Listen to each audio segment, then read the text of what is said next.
তানজিমুল উম্মাহ হিফজ মাদ্রাসা আল আরকাম শাখার অ্যাওয়ার্ড প্রত্যাশী সকল ছাত্রদের একাংশ।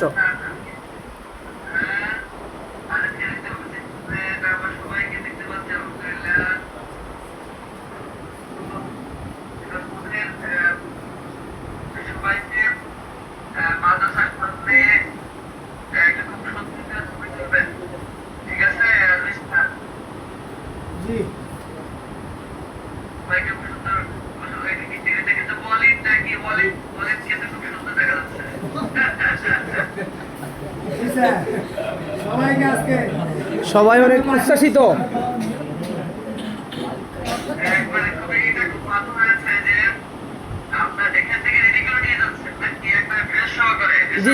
জি স্যার।